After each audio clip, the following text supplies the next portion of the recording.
Badaun intercity express, विकास की पटरी या सियासत का अखाड़ा।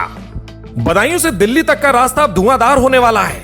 इंटरसिटी एक्सप्रेस को हरी झंडी क्या मिली, बदायूं की सियासत में तो जैसे शंटिंग शुरू हो गई है। ट्रेन तो प्लेटफॉर्म छोड़कर निकल गई, लेकिन पीछे छोड़ गई है बयानों की ऐसी चिंगारी जिससे बदायूं की राजनीति का तापमान 45 डिग्री के पार पहुंच गया है।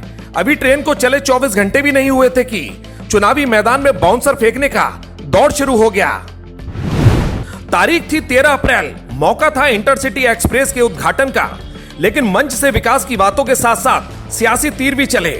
केंद्रीय राज्य मंत्री बीएल वर्मा ने बिना नाम लिए बदायूं के सांसद आदित्य यादव की दुखती रग पर हाथ रख दिया। उन्हें भारी बताकर ऐसा तंज किया कि स्टेशन पर खड़ी भीड़ भी सन्न रह गई। जरा आप भी सुनिए मंत्री जी के वो अल्फाज। लोग जो सत्ता में रहे, 5-5 बार सांसद रहे, सरकार में रहे, लेकिन वादा करते रहे हैं चुनाव में, लेकिन ट्रेन शुरू नहीं हुई। और समाजवादी पार्टी के सांसद यूपीए सरकार में रहे, लेकिन वो भी ट्रेन शुरुआत नहीं करा पाए, क्योंकि उन लोगों को बदायूं की कठिनाइयों से ज्यादा वास्ता नहीं था। अब साहब, राजनीति में एक्शन का रिएक्शन ना हो ऐसा मुमकिन नहीं। शिगुफा छोड़ा जा चुका था और मैदान सज चुका था। सपा सांसद आदित्य यादव ने भी देर नहीं की। उन्होंने अपने तर्कस से वो तीखे वार निकाले जो सीधे सत्ताधारियों के विकास वाले दावों के पार निकल गए। आदित्य यादव ने जो पलटवार किया उसने बदायूं की राजनीति में खलबली मचा दी है। देखिए सांसद जी ने कैसे निशाना साधा। कहने के लिए निश्चित तौर पे भाई मौजूदा सरकार केंद्र में भारतीय जनता पार्टी की है, योजना उन्हीं की तरफ से लागू हुई, तो कहीं ना कहीं उसके मंत्री भी श्रेय लेना चाहेंगे। और जो क्षेत्रीय मंत्री हैं बीएल वर्मा जी, वो निश्चित तौर पे श्रेय लेना चाहते हैं। और श्रेय इसलिए लेना चाहते हैं क्योंकि उनकी झोली 6 साल से खाली रही है। एक दिन के भर का काम उन्होंने पूरे बदायूं में करके ना दिखा पाया। जब ट्रेन जैसी सेवा आई है तो निश्चित तौर पर उसका श्रेय लेने का वो काम कर रहे हैं। और मुझे कोई दिक्कत नहीं, अगर वो श्रेय लेना चाहते हैं तो वो ले लें। लेकिन मैं उनसे ये भी जानना चाहता हूँ कि जो HCL प्लांट में GM और DGM को मारा गया, दिन दहाड़े निर्मम हत्या हुई, उसका श्रेय भी क्या आप लेंगे या आपकी पार्टी लेगी या आपका प्रशासन लेगा?